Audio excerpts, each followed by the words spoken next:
ചിദംബരമാണ് ഇത്തവണത്തെ വിന്നർ എന്ന് പറയാം. സത്യം പറഞ്ഞാൽ എനിക്ക് ഭയങ്കരമായിട്ട് മലയാള സിനിമയ്ക്ക് എന്ത് പറ്റി എന്നുള്ളൊരു ചോദ്യം എൻ്റെ മനസ്സിലുണ്ടായിരുന്നു. പക്ഷേ ഇതിപ്പോൾ ഗംഭീര തിരിച്ചുവരവാണ് 2024 തൊട്ട്. ഞാൻ മിക്കവാറും 2-3 തവണ കാണും. എനിക്ക് ഭയങ്കരമായിട്ട് ഫീലായി പണം.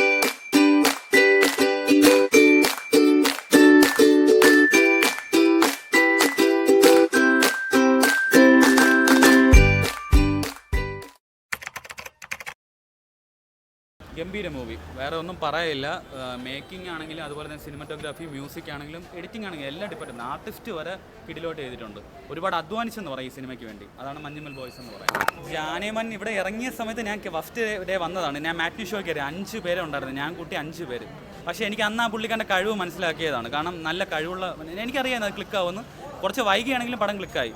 അത് തന്നെ ചിദംബരത്തിൻ്റെ ഈ മഞ്ഞുമൽ ബോയ്സിൻ്റെ ആദ്യ പോസ്റ്റേഴ്സ് ഇറങ്ങിയപ്പോഴേ ഒരു ഹൈപ്പ് ഉണ്ടായിരുന്നു, എന്താണ് സബ്ജക്റ്റ് എന്ന് അറിയാൻ വേണ്ടിയുള്ള. അത് ഇങ്ങനെ വെയിറ്റ് ചെയ്തുകൊണ്ടിരുന്നു. ഓരോരോ വെറൈറ്റികൾ ഇങ്ങനെ വന്നുകൊണ്ടിരിക്കുന്നതുകൊണ്ട് വെയിറ്റ് ചെയ്തുകൊണ്ടിരിക്കുകയായിരുന്നു. ട്രെയിലർ ഇറങ്ങിയപ്പോൾ വിഷ്വൽ മാജിക് എന്ന് ഫീൽ ചെയ്തു. തിയേറ്റർ വന്ന് കണ്ടതും നിരാശ വന്നിട്ടില്ല. ഗംഭീരമായിട്ട് എടുത്തു വെച്ചിട്ടുണ്ട്. ആർക്കും നിരാശ വരത്തില്ല. ഇപ്പോൾ ബ്രഹ്മയുഗമാണെങ്കിലും പ്രേമലുഗം കാട്ടി മുകളിൽ നിൽക്കേണ്ട ലെവൽ മേക്ക് ചെയ്താണ് വെച്ചിരിക്കുന്നത് വർക്ക്. വരുന്നുണ്ട്. പക്ഷേ എന്നാലും മലയാളത്തിൽ ഇറങ്ങിയതിൽ ഏറ്റവും മികച്ച ഒരു സർവൈവൽ ത്രില്ലർ എന്ന് തന്നെ പറയാം മഞ്ഞുമൽ ബോയ്സ്.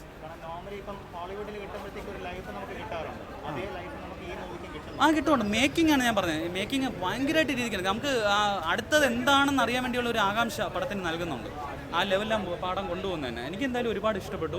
ഇങ്ങനത്തെ പടങ്ങൾ വരണം. മലയാള സിനിമ എപ്പോഴും താഴ്ന്നിരിക്കുന്നതാണ് എല്ലാവരുടെ ഒരു പരാതിയുള്ളത്. ഈ വർഷം തന്നെ കുറേ കിടിലങ്ങൾ തുടക്കമേ വന്നു തുടങ്ങിയിട്ടുണ്ട്. അപ്പോൾ അതിനെക്കാട്ടി മുകളിൽ നിൽക്കുന്ന ഒരു വർക്ക് തന്നെയാണ് ചിദംബരത്തിൻ്റെ ഈ ഒരു മഞ്ഞുമൽ ബോയ്സ് എന്ന് പറയാം.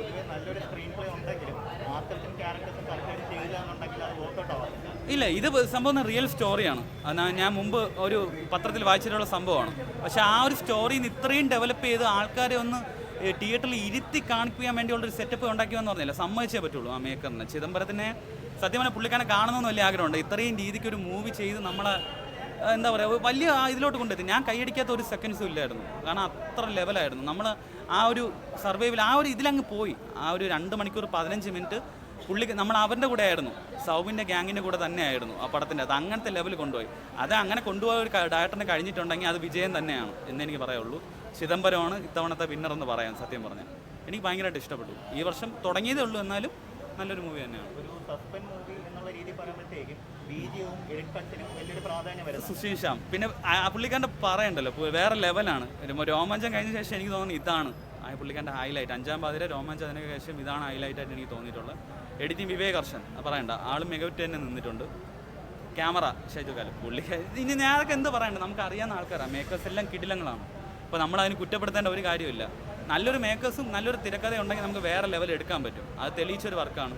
പക്ഷേ ചിദംബരം നെട്ടിച്ചു എന്ന് പറഞ്ഞാൽ ഭയങ്കരമായിട്ട് നെട്ടിച്ചു. എനിക്ക് അത് തന്നെ പറയുള്ളൂ. മലയാളത്തിൽ ഈ കോമ്പിനേഷൻ ഓഫ് ആർട്ടിസ്റ്റുകളുടെ ഒക്കെ പടം ഹിറ്റായിക്കൊണ്ടേയിരിക്കുകയാണ്. രോമാഞ്ചം, ഭീഷ്മപർവ്വം ഇതെല്ലാം നോക്കുമ്പോഴത്തേക്കും ഈ പറയുന്ന കോമ്പിനേഷനായിട്ടുള്ള ആർട്ടിസ്റ്റുകൾ വരുമ്പോഴത്തേക്ക് ഹിറ്റാവുന്ന ഒരു പ്രവണത വരണം. അത് വീണ്ടും റിപ്പീറ്റ് ചെയ്തെന്ന് പറയാൻ പറ്റുമല്ലോ.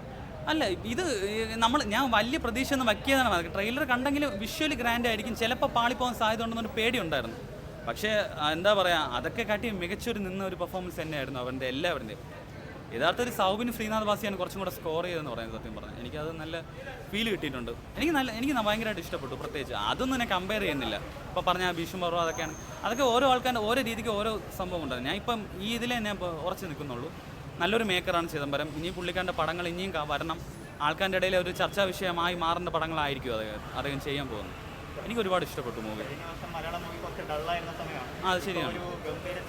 അല്ല, എനിക്ക് ഭയങ്കര വിഷമമായിരുന്നു. മലയാള സിനിമയ്ക്ക് എന്ത് പറ്റി എന്നുള്ളൊരു ചോദ്യം എൻ്റെ മനസ്സിലുണ്ടായിരുന്നു. പക്ഷേ ഇതിപ്പോൾ ഗംഭീര തിരിച്ചുവരവാണ് 2024 തൊട്ട്. പുതുമകളുണ്ട്.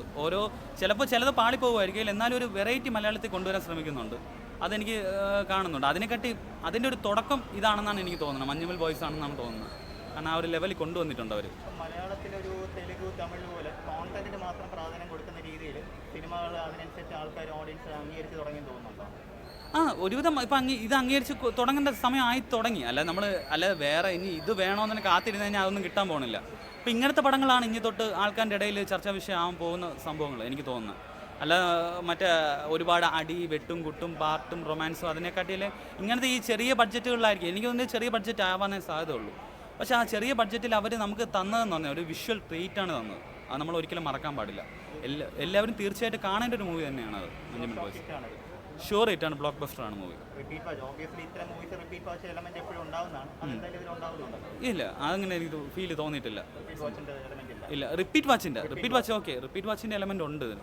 ഞാൻ എന്തായാലും രണ്ടാമതൊന്നും കൂടെ കാണാൻ വേണ്ടി തന്നെ ഇരിക്കുന്നത്. ഒന്ന് അത്യാവശ്യം ഒന്ന് ഒതുങ്ങിയിട്ട് ഇനിയിപ്പം ഇന്നോട്ട് തന്നെ തിരക്കുകൾ കൂടി തുടങ്ങും പടത്തിന്, കാരണം ആ വിജയം ആയതുകൊണ്ട്. അത് കഴിഞ്ഞിട്ടൊന്ന് ഒതുങ്ങിയിട്ട് എനിക്ക് വീണ്ടും ഞാൻ മിക്കവാറും 2-3 തവണ കാണും. എനിക്ക് ഭയങ്കരമായിട്ട് ഫീലായി പടം. അതുകൊണ്ട് നല്ലൊരു പിന്നെ ഫ്രണ്ട്ഷിപ്പിൻ്റെ ബോണ്ട് പറയുന്നുണ്ട്, അത് എടുത്തു പറയേണ്ട ഒരു കാര്യമാണ്. അത് ഇക്കാലത്ത് വളരെ കുറവാണ്. ഫ്രണ്ട്ഷിപ്പിന് വില കൽപ്പിക്കാത്ത ആൾക്കാരാണ് കൂടുതലുള്ളത്. പക്ഷേ ഇതിൽ ആ ഒരു ബോണ്ട് കാണിക്കുമ്പോൾ ഉണ്ടല്ലോ, നമ്മളെ ഉള്ളിൻ്റെ ഉള്ളിൽ ഇവർ നമ്മുടെ ഫ്രണ്ട്സായി മാറിയിരുന്നെങ്കിൽ എന്ന് ആഗ്രഹിച്ചു പോയിട്ടുണ്ട്. അങ്ങനത്തെ രീതിക്ക് ചിദംബരത്തിൻ്റെ വിജയമാണ് സത്യം പറഞ്ഞ ഇത്. പുള്ളിക്കാരൻ നല്ല രീതിക്ക് തന്നെ മേക്ക് ചെയ്തെടുത്തിട്ടുണ്ട് വളരെ. സിനിമയിൽ ഇപ്പോഴും ഒരു ആർട്ടിസ്റ്റാണ് എപ്പോഴും ആദ്യമായിട്ട് എല്ലാവരും പറയുന്നത്. ഈ സിനിമയിലെ ഡയറക്ടറുടെ പേര് നമുക്ക് ആദ്യം പറയാമല്ലോ. എനിക്ക് അഭിമാനത്തോടെ തന്നെ പറയാം, കാരണം ഞാനും ഒരു മേക്കറാവാൻ വേണ്ടി നടക്കുന്ന ഒരു വ്യക്തി തന്നെയാണ്. അതിനുവേണ്ടി സ്ക്രിപ്റ്റും റെഡിയാക്കി വെച്ച് നിൽക്കുന്ന ഒരാളാണ്. അപ്പോൾ എനിക്കത് ധൈര്യമായിട്ട് പറയാം, ചിദംബരമാണ് ഇതിലെ ഉദയനാണ് താരം എന്ന് പറഞ്ഞാൽ ചിദംബരമാണ് ഇതിലെ താരം, മഞ്ഞുമൽ ബോയ്സ്. പഴയ കമലഹാസന്റെ ഗുണാക്കിയും നമ്മൾ വീണ്ടും കണ്ടതിൽ ആ ഒരു ഫീലും കണ്ടായിരുന്നു. അത് ഒരു തുടക്കമൊക്കെ അതും ഉണ്ടായിരുന്നു, എടുത്തു പറയേണ്ട. കമലഹാസൻ സാറിൻ്റെ ആ വർക്കിൻ്റെ ഇതൊക്കെ കാണുമ്പോൾ ആ ഒരു ഫീലൊക്കെ വന്നിട്ടുണ്ട്. എന്താ പറയുക, ഒന്നും പറയാൻ കിട്ടുന്നില്ല പെട്ടെന്ന്. ഇപ്പോൾ ഇത്രയെങ്കിലും പറഞ്ഞല്ലോ എന്ന് തന്നെ പറയണം. കുറേ പറയാനുണ്ട് തോന്നി, പക്ഷേ മനസ്സിൽ ആ ടൈമിലൊന്നും വരുന്നില്ല. പക്ഷേ എനിക്ക് എന്തായാലും ഇഷ്ടപ്പെട്ടു. എല്ലാവരും തീർച്ചയായും തിയേറ്ററിൽ തന്നെ വന്ന് ഫാമിലിയോടെ വന്ന് എക്സ്പീരിയൻസ് ചെയ്യേണ്ട ഒരു മൂവി തന്നെയാണ്. എല്ലാവർക്കും ഇഷ്ടപ്പെടും, ഉറപ്പാണ്.